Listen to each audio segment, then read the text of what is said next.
जम्मू कश्मीर में धारा 370 को हटाने का श्रेय जितना गृह मंत्री अमित शाह को जाता है उतना ही श्रेय गवर्नर रहे सतपाल मलिक को भी जाता है। सतपाल मलिक को मेघालय के गवर्नर पद से निवृत्त कर दिया गया है।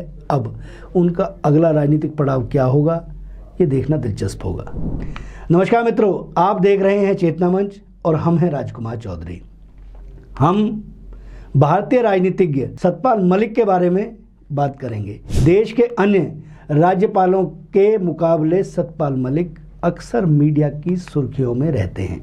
सतपाल मलिक अक्सर ऐसे बयान देते हैं जो उन्हें मीडिया की सुर्खियों में ला देते हैं। उनके कई बयानों पर तो विवाद भी हो जाता है। सुनिए उनके बयान। माननीय गडकरी जी, इन्हीं सवालों पे जब हमने लड़ना शुरू किया होश संभालने के बाद, तो एक भी बाल सर का सफेद नहीं था और आज एक भी बाल मेरे सर पे काला नहीं है। लेकिन सवाल तब भी यही थे और सवाल अब भी यही। ये सवाल हल नहीं हुए हैं। और अगर यहाँ बुजुर्ग होंगे जो पगड़ी बांधे हुए हैं हरियाणा के, तो ये जानते होंगे मेरी पैदाइश सन 46 की है। मेरे पैदा होने से 3 साल पहले द्वितीय विश्व युद्ध के दौरान इनका एक नेता हुआ करता था किसानों का, चौधरी छोटू राम। वो दिल्ली आया था वायसराय के पास चाय पीने के लिए। वायसराय ने कहा मुझे गेहूं की जरूरत है। छोटू राम ने कहा जितना गेहूं चाहिए मिलेगा। वायसराय ने कहा कि मैं 6 रुपए मन पे लूंगा। छोटू राम ने कहा कि गेहूं देना मेरी ड्यूटी है, लेकिन दाम मैं तय करूंगा, दाम तुम नहीं तय करोगे। और 8 रुपए मन से कम पे गेहूं नहीं दूंगा। वायसराय ने धमकी दी कि मैं फौज भेज के गेहूं ले लूंगा। छोटू राम ने कहा कि मैं जा रहा हूं लाहौर और मैं कहता हुआ चला जाऊंगा कि पंजाब के किसानों खेत में गेहूं जला देना, लेकिन 6 रुपए को मत देना। कितनी बेबाक तरीके से गवर्नर रहते हुए वो अपनी बात करते हैं। दोस्तों, सतपाल मलिक का जन्म 24 जुलाई 1946 को उत्तर प्रदेश के बागपत जिले के हिसावदा गांव में हुआ। सतपाल मलिक के पिता का नाम बुद्ध सिंह है। सतपाल मलिक की माता का नाम जगबीरी देवी है। पिता की मौत के बाद सतपाल मलिक की माता ने ही उनका पालन पोषण किया। सतपाल मलिक की पत्नी का नाम इकबाल मलिक है। सतपाल मलिक की शिक्षा दीक्षा। सतपाल मलिक ने अपनी प्रारंभिक शिक्षा पूर्ण करने के बाद ढिकोली गांव के इंटर कॉलेज से माध्यमिक शिक्षा की पढ़ाई की। इसके बाद सतपाल मलिक ने मेरठ कॉलेज से बीएससी और कानून की पढ़ाई की है। सतपाल मलिक का पॉलिटिकल कैरियर। सतपाल मलिक ने राम मनोहर लोहिया से प्रभावित होकर राजनीति में कदम रखा है। उन्होंने पहली बार 1968 में छात्र संघ का चुनाव लड़ा और मेरठ कॉलेज के अध्यक्ष बने। 2 बार मेरठ कॉलेज के अध्यक्ष बनने के बाद सतपाल मलिक ने साल 1974 में भारतीय क्रांति दल यानी बीकेडी के टिकट पर विधानसभा का चुनाव लड़ा और चुनाव जीतकर विधानसभा पहुंचे। सतपाल मलिक साल 1980 से साल 1989 तक लगातार 2 बार उत्तर प्रदेश से राज्यसभा सांसद रहे। इस बीच सतपाल मलिक साल 1984 में कांग्रेस में भी शामिल हुए, लेकिन 3 साल बाद ही उन्होंने कांग्रेस छोड़ दी। इसके बाद सतपाल मलिक साल 1988 में वीपी सिंह नीत जनता दल में शामिल हुए और साल 1989 में अलीगढ़ के सांसद चुने गए।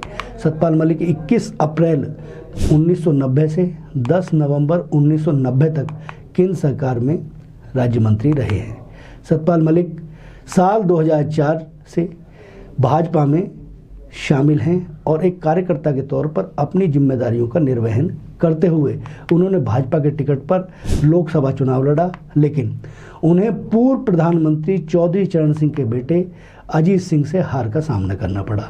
साल 2014 में भाजपा ने सतपाल मलिक को पार्टी का राष्ट्रीय उपाध्यक्ष बनाया।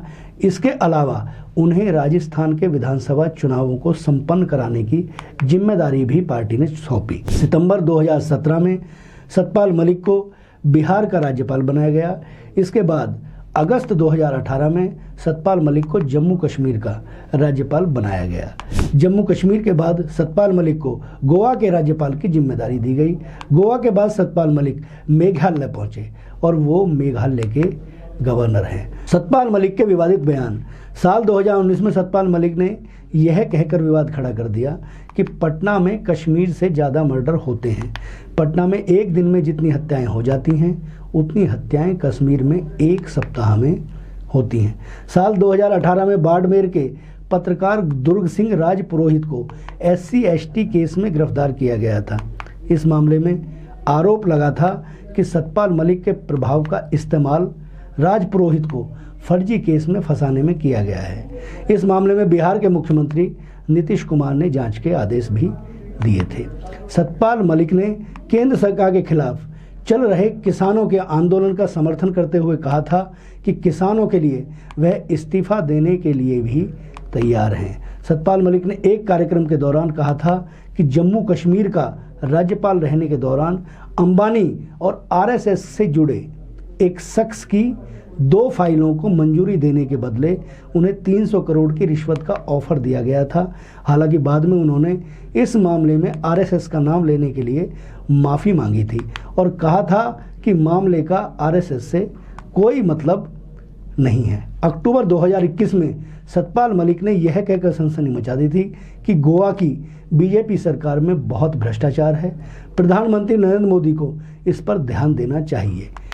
बयान आया है जिसमें उन्होंने समाजवादी पार्टी के मुखिया अखिलेश यादव और राष्ट्रीय लोकदल के राष्ट्रीय अध्यक्ष जयंत चौधरी की प्रशंसा की है।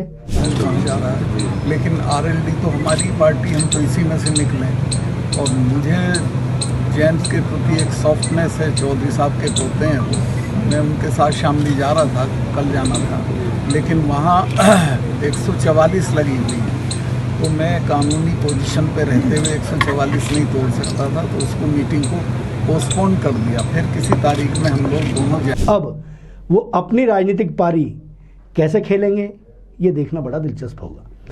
इस एपिसोड में इतना ही। हमारी टीम को दीजिए इजाज़त। हमारे चैनल को लाइक कीजिए, सब्सक्राइब कीजिए और कमेंट बॉक्स में कमेंट जरूर कीजिए ताकि हम अपने अंदर सुधार करें। शुक्रिया।